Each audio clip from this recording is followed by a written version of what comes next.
অনেকের মনে একটা প্রশ্ন, আমি আইভিএফ করবো না ইক্সি করব। আসলে ইক্সিটা হচ্ছে আইভিএফ এর একটা পার্ট। মানে আইভিএফ বলতে আমরা পুরো প্রোগ্রামটাকে আমরা আইভিএফ প্রোগ্রাম বলি। তার মধ্যে একটা ব্যাপারটা হচ্ছে যে মানে যাদের হয়তো কখনো প্রেগনেন্সি আসে না জীবনের প্রেগনেন্সি না আসলে এবং স্পাম কোয়ালিটি খারাপ থাকে, তাহলে আমি প্রত্যেকটা পেশেন্টেরই ইক্সি করি। এবং আমার প্রফেশনাল এক্সপিরিয়েন্স বা আমি যেটা করি, আমার সব পেশেন্টের মধ্যে 99% পেশেন্টেরই ইক্সি করা হয়। ইক্সি মানে হচ্ছে যে ওয়াইফের ডিম্বাণুগুলোর মধ্যে শুক্রাণুটা ডাইরেক্টলি আইসিএসআই টেকনোলজির মাধ্যমে অর্থাৎ ইন্টারসাইটোপ্লাজমিক স্পাম ইনজেকশনের মাধ্যমে স্পামটা এগের মধ্যে ইনজেক্ট করে দেওয়া হয়। এরপরে কনভার্ট হয়ে ভ্রূণে পরিণত হয়ে সেই ভ্রূণগুলো প্রিজার্ভ করে পরে আমরা ফ্রোজেন এমব্রায়ো ট্রান্সফারের মাধ্যমে ট্রান্সফার করে থাকি। এটা আমার নিজের প্র্যাকটিস। যেটা আমি যদি আইভিএফ করি, কনভেনশনাল আইভিএফ মানে হচ্ছে স্পাম আরেক পাশাপাশি রেখে দেওয়া, স্পামটা ইজিলি ঢুকে যাওয়া।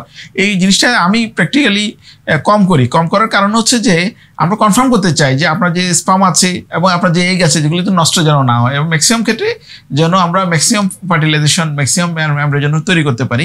সেই কারণে আমাদের কষ্ট হলেও আমরা ইক্সি টেকনোলজিটা বেশি প্রেফার করে থাকি এবং আমরা ডিসিশন নেই যে আমরা কতটুকু আইভিএফে যাব বা আইভিএফ যাওয়া উচিত কিনা। ম্যাক্সিমাম ক্ষেত্রে আমরা পুরোপুরি ইক্সির মাধ্যমে আমরা প্রবলেমটা সলভ করি। সুতরাং ইক্সি আলাদা কিছু না, ইক্সি আইভিএফের একটি পার্ট। এটার জন্য আলাদা আপনাকে কোনো পেমেন্টও নাই।